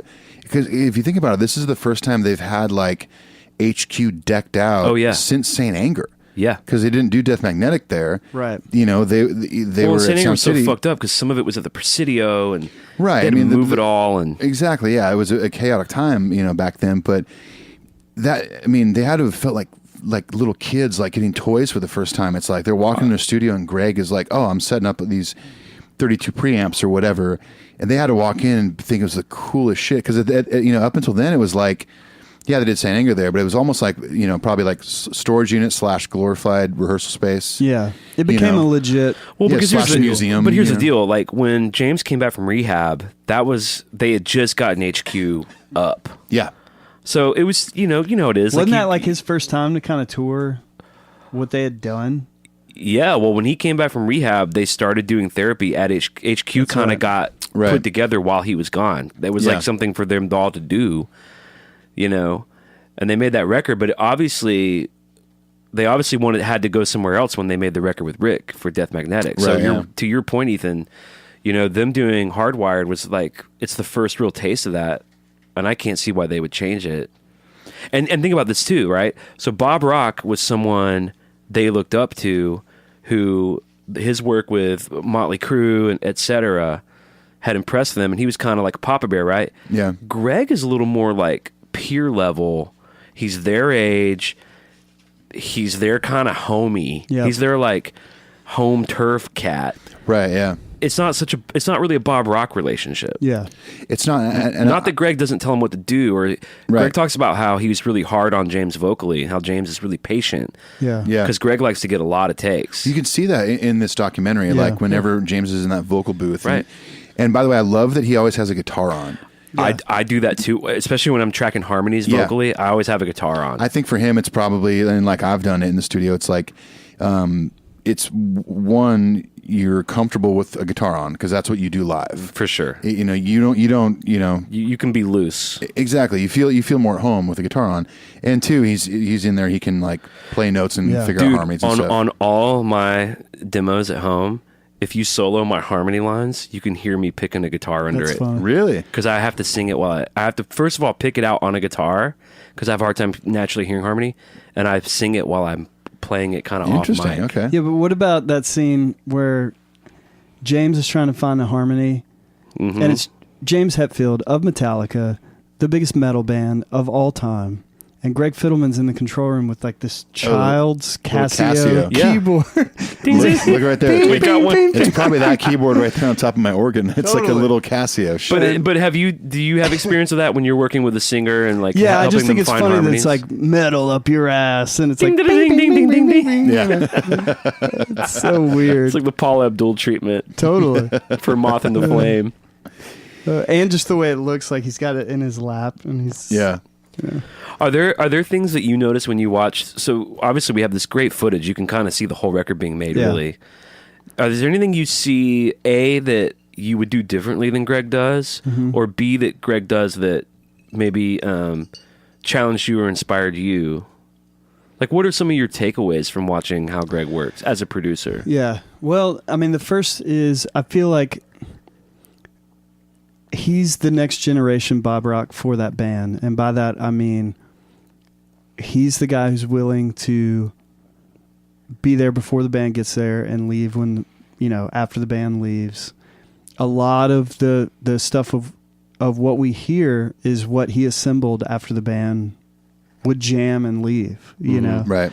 And that's a very Bob Rock way of making, like what you said earlier, like he's like, I've been doing this a long time, and and it's just a lot of hard work, which is just very opposite of the Rick, approach. So I feel like the band probably really felt comfortable because they were used to that way of working, of having that guy there. I think it is a more peer-to-peer relationship, like you were talking about. But some of the things that I took away were, man, his, incredible amount of patience. He is very calm throughout the whole thing. Yeah. I mean... there was never drama. Exactly. I feel like because Metallica has been so used to having cameras around them for so long and made so many documentaries and, behind the scenes looks at things, if there was any sort of blow up or conflict, I feel like after some kind of monster, like they would show that. Yeah. And I mean, every song that's documented in this thing, you never see Greg like losing his cool. No, he's just pushing it forward, man. I think my general feeling is that Metallica's still making relevant music that matters. Right. They're not a legacy band. They're not resting on their laurels. Correct. That's really clear. Okay. But I do think we can't ignore the fact that the stakes are not as high for them. So when you got Bob Rock on Black Album going, I don't give a shit anymore what you guys do. I'll let you guys fucking figure it out. All right? Yeah. Or you got him saying to Kirk, well, come on, Kirk, give us that guitar player of the year solo. Yeah. And he's kind of frustrated sounding. Like, there's teeth in those sessions. Yeah. It's 1991. They're making arguably the biggest record of their career. There was a lot more at stake. There was, yeah. That tactic is not going to work. No, I think it's over. I think the days of... And, honestly, if we're going to camp out just for a second in what might be deficient in Hardwired, maybe the solo's okay. Yeah. Sure. Yeah. You don't have Bob Rock sitting there going, all right, Kirk, that's not going to cut it. Yeah. Right, yeah. You got Greg kind of being great at getting sounds, which he's an engineer first. Yeah. And he's like just a super cool, chill dude, letting this great band be what's great about themselves. Lars kind of produces the solos, as we've seen. But you don't have that fire. You don't have that. Is Greg going to pull an Unforgiven out of Kirk? He didn't do it on Hardwired. Yeah. Correct. And I think he no could point have you saw maybe. that. I think Halo on Fire would have been a great moment for that. Maybe Yes. maybe Dream No. Actually, Agreed. I like the solo on Dream No More. Halo on Fire comes to mind. Yeah, Yeah. I agree. Yeah. But I don't think Greg's going to be the guy for that. Yeah. Maybe not yet. True. Maybe in the future. Maybe next time Well, you around. don't know Yeah. what amount of that falls on Kirk's shoulders. Yeah. Well, he did lose all his ideas before this record. So. Well, you know what Greg does say about Kirk that I thought is really nice is he says, Kirk can improvise forever. Yeah. Because Kirk can play a solo 100 times, and there's something unique about each Every one. single one. Yeah. So it makes me wonder, like, okay, maybe the problem isn't all Kirk, Like, Right, if yeah. Lars is kind of the gatekeeper of the solo, which in what metal band ever, other than Metallica, Right. has the drummer been the And fucking gatekeeper of the solo? Did maybe Bob, was he able to kind of keep that at bay a little Right, bit? playing politic a little Yeah. bit with Lars. Yeah. It does surprise me a little bit that Greg in this documentary about this record, being a guitar player, doesn't kind of step in and be like, "Hey, man, I think you can fucking do better." I totally agree. And then there's also the fact of like maybe he did, but that's not what's shown. Right. Yeah. I don't know. Because maybe Kirk was in a spot where, for whatever reason, interpersonal or otherwise, wasn't able to really step up to the plate.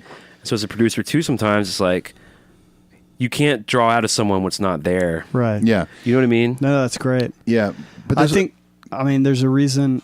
There has to be more to the story that Kirk's in a quarter of the documentary. Yeah, I think so too. Even when it's the other three guys jamming. there's a lot of those three guys jamming where it's at the root of it, it's Lars and James like going over riffs and arrangements, and Rob's kind of there just like adding low end. Yeah. But there's times where you see like Rob like throwing his opinion in a little bit, like, well, what if we did this? Yeah. But like you don't see Kirk in there a lot. And they do kind of ignore it. I must say. I think so. I can't say the specific one, but Rob's like, we should just hold on an A here. And, yeah. and James is not really listening to him. There's two things I want to camp out in for a second before we do our Sweet 16. Yeah. Wait, I got one more takeaway before you do that. Okay, like a Biggest wrap up. Should we save it? No. Just you said what were some things about Greg Okay, yeah. Filament? Have we been interrupting that for like 20 minutes? No, it's all Okay. good. I believe Paul has just hit 100 on the zone meter. I'm so zoned in. The zone it meter has peaked for Paul Moak. Paul, move into the fear, Okay. please. So the biggest takeaway for me, dude, is the amount of documentation that Greg and I can't remember the female engineer's Oh, name. yeah, what's It's her name? Crap. His assistant. Yeah. We need to know her name because she's a champion. She's great. Yeah. The amount of notes, the copious notes that Yeah. they take of every take, Right. Oh my gosh, yeah. of the feeling of whether that take was good or not, who shined in it, Right. all of that stuff, to then go back and, I mean, I think it's safe to say for every hour that Metallica put in this record, that Greg had at least 2. Yeah. And I would say 100%, that's. yeah. I would say that's conservative. And to me, like, that was just so impressive because for me as a producer, like a lot of it, I mean, we take notes and keep track of stuff. You have to, that's part of the job. But a lot of mine is going off a feel. And once I find that take where I feel like it's magic, all the rest of the notes like kind of fall away. And it's like, okay, well, who cares about everything else that just happened? Because that was amazing. Right. It seems to me after watching this, was the guy that's like, that was amazing, we're done, but then would still go back and be like, but let's make sure it wasn't, that there wasn't another pass that was even greater. Right. Yeah. And not only that, he's got someone who is as hands-on as Lars saying, like, there's an interesting thing that happened on Hardwired that I wanted to talk to you guys about, where in pre-production, they did a lot of jamming at HQ, and they're all kind of set up, as you said, they're kind of set up to record everything. Yeah. Yeah. But he talks about how during pre-production, they weren't paying as much attention to sounds as they were when they got the songs out, and then they're really dialing in sounds. Right. On Now That We're Dead, he says Lars kind of landed on this thing that he loved, that he thought was magic. And because the question came up, were there any samples used? Right. And Greg says, one of the biggest samples we did use was Lars loved this sound from Now That We're Dead, that even when we got past pre-production and we're actually dialing it in, we never beat it. Yeah. So we actually took samples from the pre-production. In terms of you talking about note keeping, Yeah. like, Well, I read that same passage. because You know that's what like it is? months and months later, right? Because Lars had an iPod that they would put everything on, and this is And he was shows just driving you- his car, I guess, or listen to it. Or, Yeah, but he would go back, even though they had already like made an album version of it. You would think a normal, sane person on this planet Would would move be on. like, "Here's my album version of the song." Lars would go back to something they did 10 months earlier, Right. Yeah. and be like, "I don't know, man. This has an energy." And But that just goes to show like Lars's involvement in these records. Like, people can dog on Lars and he's annoying. dude, this and that. he's the hero of Metallica. He really is. Like he is the definition of zoning it. He really is. He actually is the guy that would be at 1,000 on the 0 to 100 scale. Yeah. Lars has been zoning it since 1983. Well, and I think that's Lars is the biggest puzzle piece in why what you just said about Metallica still being a relevant band that puts out like current material and they're not a legacy act. Yeah. I think Lars is the main. I mean, I think James obviously has a songwriting in him, Right. But Lars is the one that's like unwilling to fall into that legacy category. I think James is the engine, forever the engine. Yep. He's the heart, but I think Lars is the one who keeps that engine polished. Yep. Keeps it clean. He's the mechanic, Keeps yeah. it running. He gives it fuel. He gives it fire. He gives it that which it desires. Well, he gives it. Do we have? Papa, you here? I didn't know that anyone else was here tonight. Oh my gosh, Paul! Well- I can't believe. Hang on, Paul. I can't believe Paul. you walked in and Papa showed up. Turn This is on, I amazing. see red. Adrenaline cracked and cracked my head. Nitro junkie, paint me dead. Oh, Papa! Thank you for that little excerpt from one of your famous readings, Fuel. Well, that's from a song called Fuel. Oh man, thank you so much. It's about how cars go fast. Well, you do love the thought it was speed. You about love the speedway. heroin. Well, it's either about intravenous drug use or it's about how cars need food, as it were, to run good. Yeah, man. This is amazing. Good insight from Pawpaw. Well, now that we've heard from Pawpaw, I want to transition into so we've said a lot about Greg. Do we feel like we've said it all? We love him. Maybe we love him. I mean, I would say that I wholeheartedly hope that Greg is involved in the next Metallica record, whenever that may be, in 25 years, when they're all 94. But I mean, I think we're all aware that Greg is actively, I think, on the Metallica payroll. And do you think Greg's listening? Hey, Greg. Greg.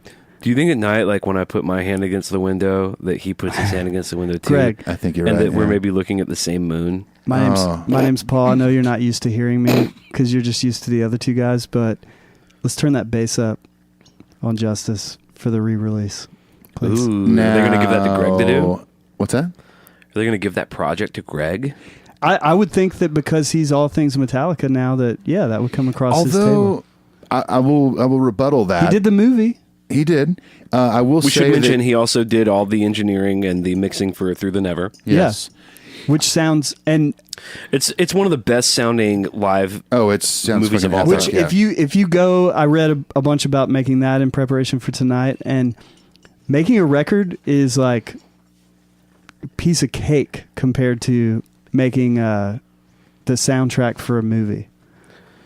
Like they basically they took a number of live shows, and he said guitars never changed, but like, drum sounds would change night after night because you got all these mics around a drum and the audience Just mics. ambient noise. When you're playing different every night. He said the first night that they hung the audience mics, they realized after recording them that like the positions that they hung them in were no good because they had these big booms that like, with the cameras or whatever that came in front of the mics and ruined the sound of the mics.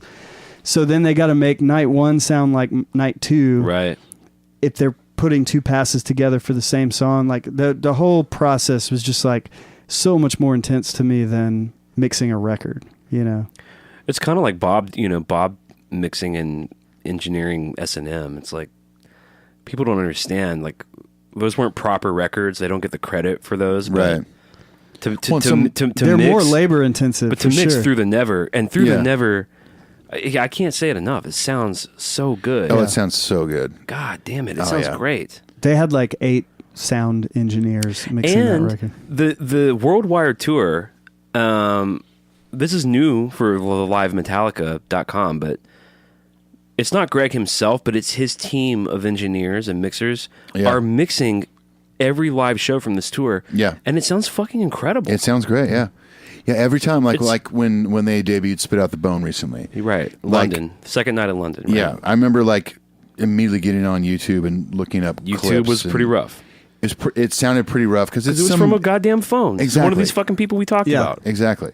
So you're part of the problem, basically. Yeah, thanks a lot. You're part of the problem, or you're part of the solution. Solution. But well, you're the part. Hindsight, you're part of the problem, you're part of the solution. Hindsight's 50-50. Hindsight's 50-50 now. If I'm looking at my graphing calculator correctly. Who told you that? A coach in my high school. Now gather around, man. Gather around. Take a knee. Take a knee. Now listen. Hindsight 50-50. Everyone's like, what? The best vision. Well, you can lead a horse to water now, but if you teach a man to fish, he'll swim forever. Amen. Like, damn, man. that's deep. Some That's deep deep, shit. coach. Yeah. A bird in the hand is worth. A bird of hand is worth 2 if you look a gift horse in the mouth. Just mixing all these metaphors. I love it. My lifestyle determines my death style. Well, my lifestyle determines my invisible kid. See? My lifestyle determines my flush it out style. How do you do that so Just fast? getting the lyrics man? wrong. Because I've spent too much time thinking about this band. Blackened is the end, so I dub thee Exactly. battery forgiven. To live is to Orion. Amen, man. Amen. Okay, so I have this segment I want to introduce to you guys. It's going to be a lot of fun. All right, now what I've done is, since love we're fun. celebrating our homie Greg Fidelman, is I've taken in my opinion, the 8 best songs from Death Magnetic and the 8 best songs from Hardwired to Self-Destruct, and we're going to do a Sweet 16. Now, this is an idea I got Love from it. our dear friends at Podcast Rock City. If you guys are out there and you're Kiss fans, you need to listen to Podcast Rock City. It's my favorite Kiss podcast. These motherfuckers are legit. I love Do you them. like Kiss? I'm a massive Kiss fan, I've heard. much to the embarrassment of my family. Your family. You brought shame on your family. like your parents or like. I'm sure your daughter hates that you love Kiss. I haven't gotten her into it yet. I've now made my daughter a Beatles fan. Nice. We're on the nice. Beatles now, so I'm hanging in there with that. That's dude. Hold on to that, man. So here's how this is going to work. How do you go from all you need is love to love gone? Pretty easily. All you need is Love Gun. Exactly. Yeah. Ethan just did it Yeah, because he is a man-child. that's the answer. I'm kind of a man child. Yeah. So here's what we're going to do. I've taken these 16 songs, and we're going to pit them against each other, and we're going to find out right now, in about 10 minutes, what is the best Greg Fidelman produced Metallica song.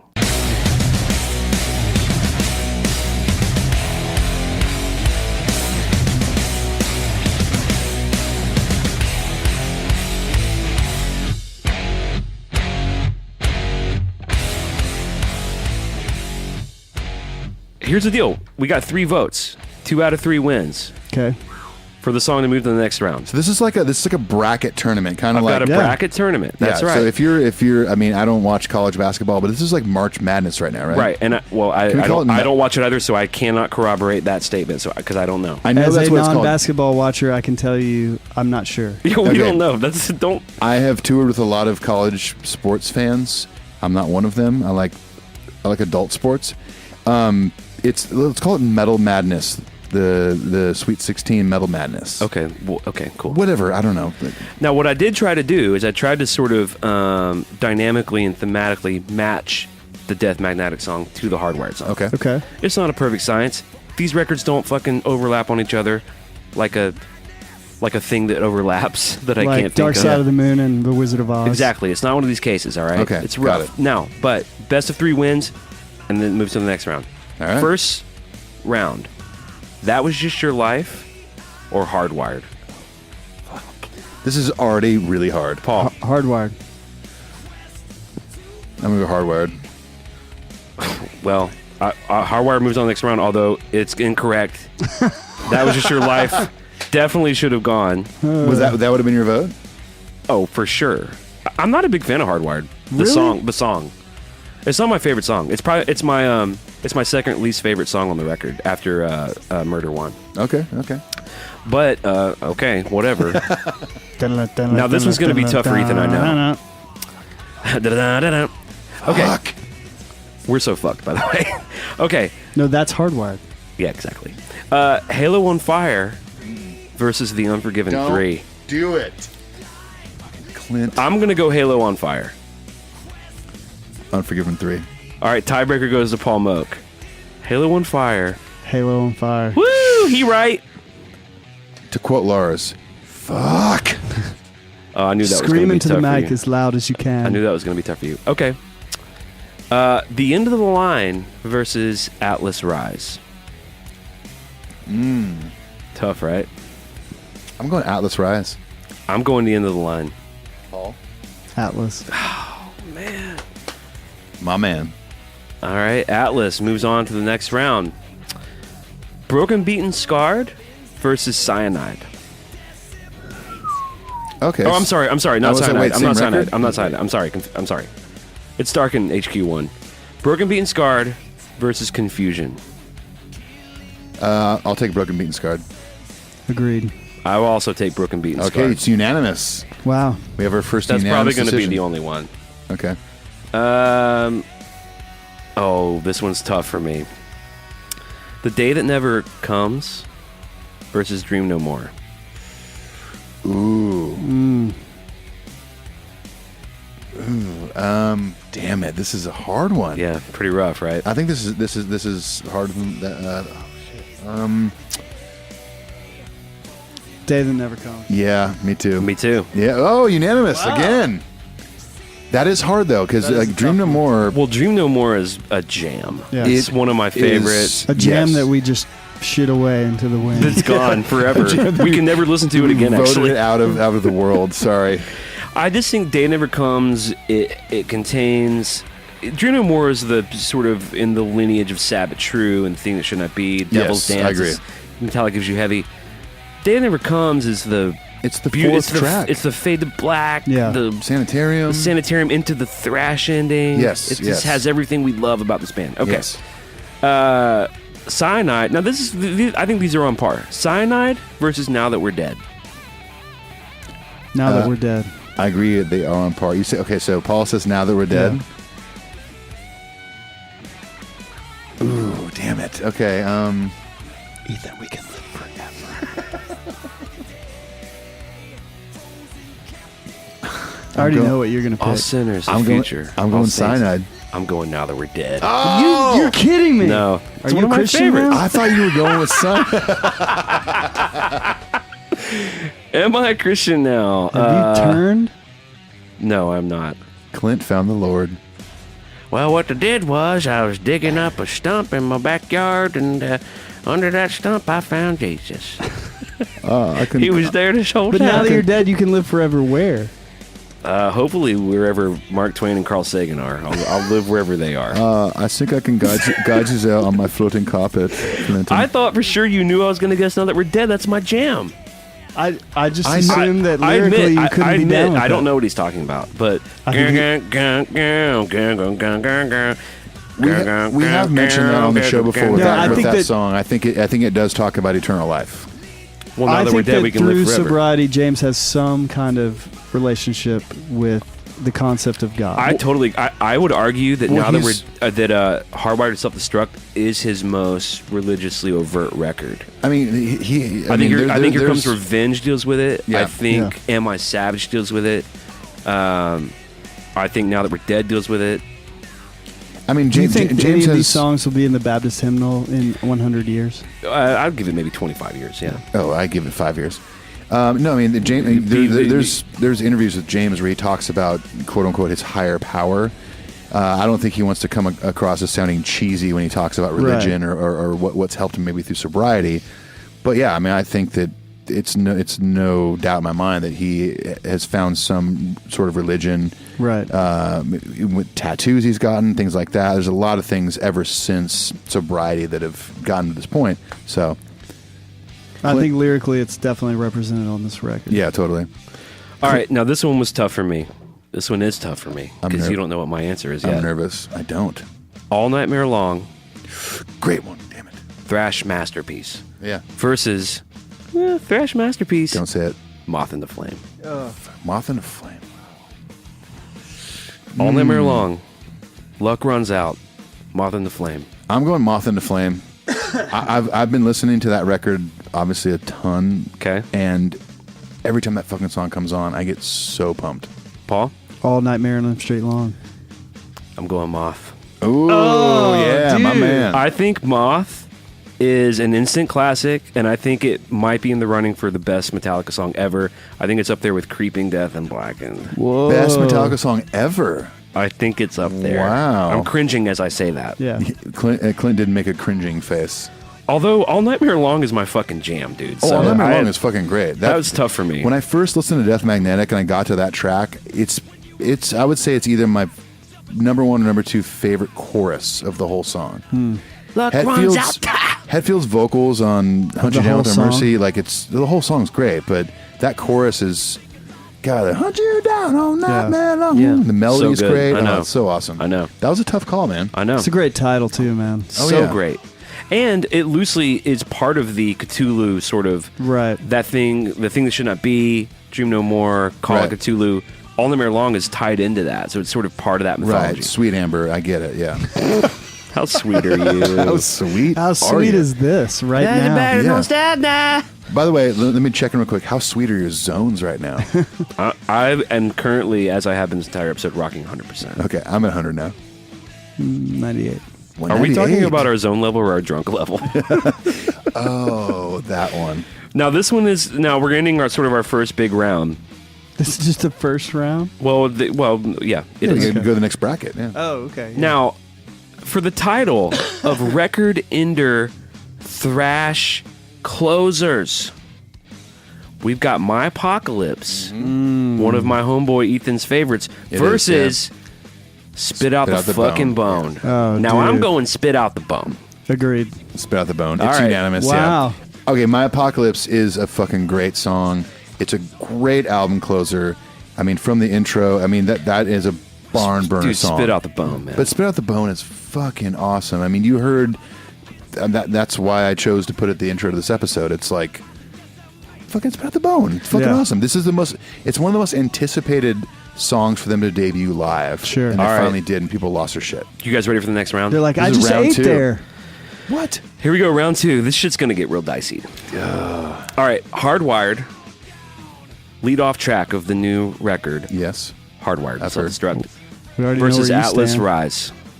Ooh, Ooh, I'm going Atlas Rise. I'm going Atlas. me too. You would have gone Atlas? Yeah. All right, unanimous. I love I was Atlas wrong Rise. about how much unanimous voting we would have. All right, Halo on Fire versus Broken, Beaten, Scarred. Halo. Halo. Halo. Oh, Unanimous again. Dang, man. God, we need some fucking drama up in this Wow. bitch. Yeah. All right, here's a pretty tough one. This is tough. All right. Okay. The Day That Never Comes versus Moth and the Flame. Ooh, that is a tough one. Yikes. Yikes. Moth. What do you say, Ethan? Pressure. Day that never comes. Tiebreaker falls on me. Clint. I'm going Moth. Yeah. I love Moth so much, dude. Final four. I don't even know if that's. It is. I mean, We got one more to go before we got a Final This Four. is a fucking. This is a hard thing. Now That We're Dead versus Spit Out the Bone. Spit out the bone. Spit. Now that we're dead. I thought for sure you were going to say Spit. Well, Well, Spit We wins. can live Well, you- forever, you- dude. I'm you just lose. trying to convert you. That's true. All right, round 3. Is this would this be considered Final Four or Grade 8 or whatever? I don't know enough about No, the that last one, nomenclature that of last one sports. was to- grade 8 Okay. or whatever they call it. All right, Atlas Rise versus Moth and the Flame. Wow. Best Greg Filament produced Metallica song. I'm going Atlas Rise. Agreed. It's obviously Moth, You but were I going guess to Moth. Of course. Sorry.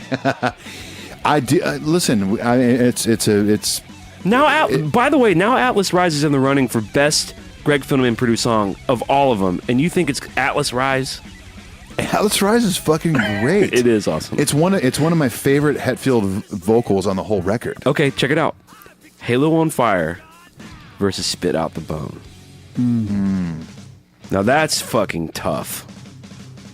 Do you go the like old school thrash route and Or say do you Spit go Out the Bone, sort or of you go like Fade the to Black, Unforgiven? sort of ballady that turns Right. that fucking Gosh. outro. That just Hello, sold me. darkness, say goodnight. I'm happy to answer first. As much as I love what they came up with Spit Out the Bone, I'm going with Halo on Fire. I think it's one of the best, I agree. most well-written songs on this Halo. record. It's unanimous, isn't it? Yep. We all first. Okay, hang on. Sorry to the listeners. Just got to say, we all just kicked Spit Out the Bone, not to the curb, but It made it. It made it to the. We final. spat out that bone. we did spat out that bone.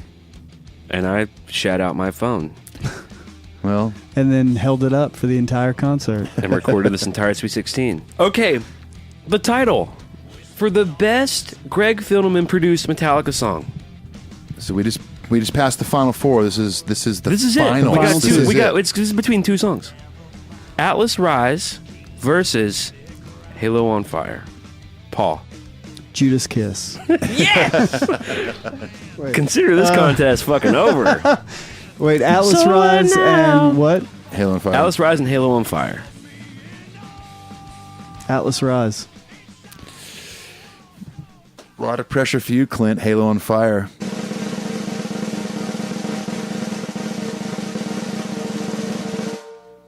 I'm going straight up Halo on Fire. I knew you guys would on stick together. Fire. Oh, well, it wasn't about. I mean, you guys are both my fucking homeboys. Duh.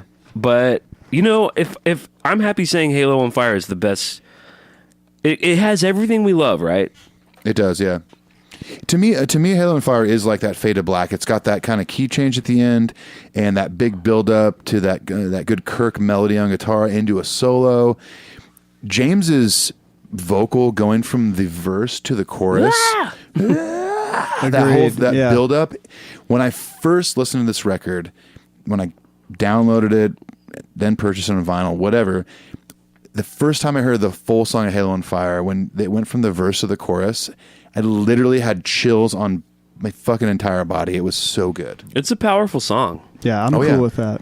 And especially post rehab, like the imagery seems to be, he's talking about, I fear to turn out the light, the darkness can't go away. He's kind of talking about, I'm trying to be good in this world. Yeah. But my halo is on fire because I'm still struggling with what that looks like. And that's such something a badass image. And that's something where, we've been joking about sort of where we land on what we believe about higher things. But I think that's something that we can all sort of agree on. Absolutely. Sure, we wrestle with that. Yeah. And I got to give homie to my boy, James Hetfield, that hook at the end, he wrote that. Yeah. Yeah, he did. Yeah, there's a big section in the making of Hardwired on that part, and there's no Kirk to be found, and he's playing that part. And I got to say, the ending solo has grown on me a little bit, but I think it's a wasted moment that could have been Fade to Black level outro solo. I 100% agree. That he kind of has started landing on live. Really? Right. Kirk's been murdering that live, but on the record, on our eternal document of this song, Yeah. I think it's a missed opportunity. I hate to say it. You know what, it dude? is very good. After but- this weekend of watching all this, and then I went back and watched like Cunning Stunts, and I miss short-haired era Kirk. Oh, I love it. LeBray piercing. Guy liner. I don't miss the fashion aspect of it, but I miss the intensity of his playing. He was on fire. He was really Halo on fire right Yeah. there. And you know what else? While I'm at it with the puns, I really think that there was no better way to end this sports analogied contest than me to come in second, because that pretty much is like my entire life in sports. Oh, okay, cool.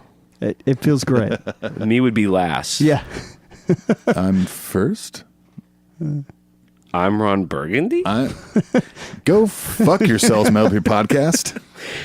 And with that, I think we should say goodbye. I think we had a good run with this episode. This was awesome. Yeah. Well, let's all take a quick moment and just thank the great Greg Fidelman. Yes. For making some great fucking Metallica songs with those I am dudes. very grateful to Greg Fidelman. I'm glad he came into their lives. I'm glad Rick Rubin got him hooked up with Metallica. Yep. I'm glad they've made a record that is as good as almost everything they've ever done. Yeah. And I hope he's here to stay. And I'm really excited about what the future holds with this band. I think that Greg Filament is here to stay for a good while. I mean, if you think about it, there's only been 2 producers I've ever worked with that have only done 1 album. Rick Rubin and Paul Curcio. With the guy who kill them all. Yeah, Paul Curio. But you had Fleming. Paul Rudd. Paul Rudd did kill I'm them sorry, all. Yeah. excuse me. I was Well, he fumbling. left for Samsonite. Yeah, Jason Segal mixed it, I think. Yeah. Steven Seagal mixed it. Steven Segal Yeah, mastered it, actually. After yeah. he did Under Siege 2. 3. Yeah. 3? Was it Yeah. 3? Back Yeah. Under Siege? Well, to be serious for a second, Don't do that. Greg has been Why? working with this band for 10 years. Holy shit. That's So, true. Well, I mean, Death Magnetic was 08. I mean, And he did Lulu. He did Lulu, Death I'm sorry, Magnetic. what's Yeah. that? Exactly. Dude, whether you want to Well, we're discount coming it or up not, on we're coming up I on know. 10. he's we- not discounting it because he had to sit through the whole thing. I know. So Lulu, Death Magnetic, Through the Never. Through the Never. Never. That's 4 major projects. Yeah, Hardwired. That's 4 major projects with the band. I He's the hope dude. that he sticks around, but he's given a lot of his life to Metallica, He has. and he's probably made a significant amount of money at He's this probably time. made Of at course. least $100. At least $100. He's probably at least recouped what they spent on the studio. He can at least afford his electric bill. Before we kind of close this out, I do want to ask Paul, because we've mentioned this briefly on the show before. What would you think in the future of what? Hey, hang on. Let me ask a I question. just like the smirk on your face right now. Because I'm curious about your answer. Oh, he's smirking. What would you feel about in the future? So Greg sticks around. What about another album where it's like a co-production thing of Greg and Bob Rock? Ooh.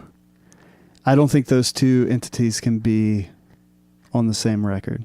Do you think that Bob would kind of try to overtake it because he's like He's the senior producer. very hands-on?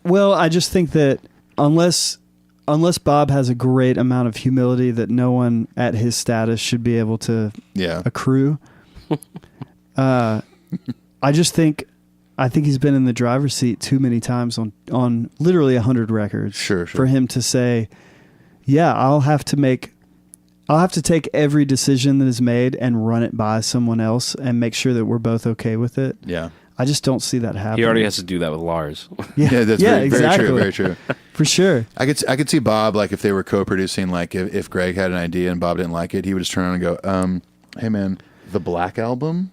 Well, and coming Cool, be quiet. from Greg's perspective, be like, dude, I made a critically acclaimed record with you guys after I was a part of the team that brought you out of the ashes. Yeah. I've put in my time, and now you're going Yeah. to make me split it with a guy that hasn't been in your life for 20 years. Well, and let's be honest. I mean, Greg Filament has reignited a fire in this band that we haven't seen in a while. For sure. I think there was that bit of a fire with Death Magnetic, but like Hardwired is Well, they sure as hell didn't sell out a stadium tour on the World Magnetic run. right.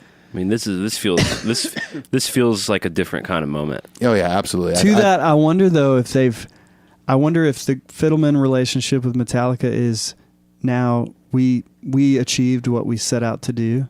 I wonder if Metallica at this point will say, like, what's next for Metallica? We can't just do the same thing with Greg because we made the album that I think Death Magnetic was the trainer album to get to Hardwired in terms of what they were trying to accomplish. And, you know, I think what might be next for Metallica is to come down to Nashville, Tennessee and make a record with Paul Moth. hey, Lars, call me. We know you're You listening. haven't been answering my voicemails.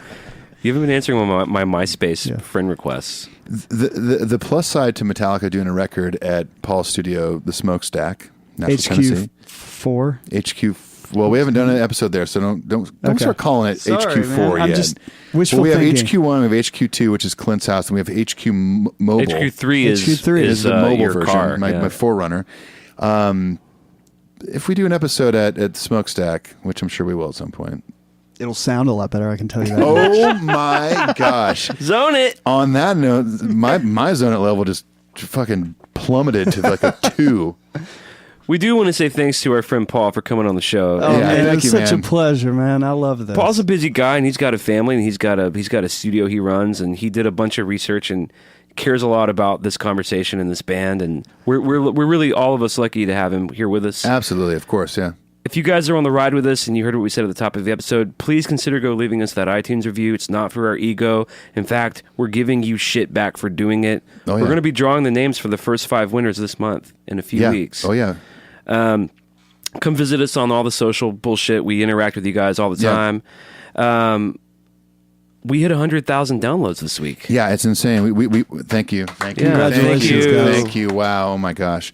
Yeah, we a few days ago we posted about it, and it's pretty mind blowing, man. Like we I think when we started this thing, we didn't even consider like, oh, will we hit? We didn't have a goal by the end of the year. I think we had hoped that we would make compelling content that Metallica fans would appreciate. Right.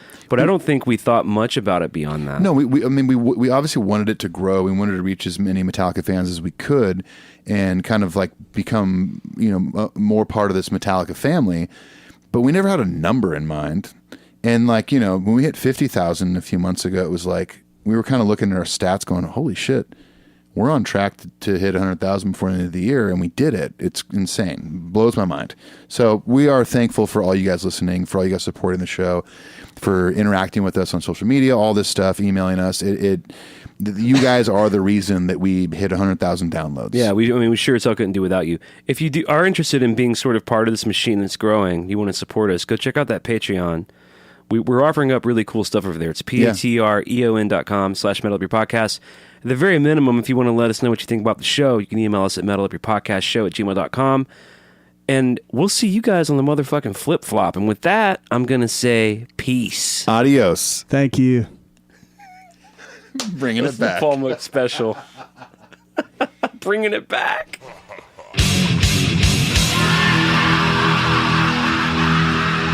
you were our advisor, what would you say? Then I would say delete that.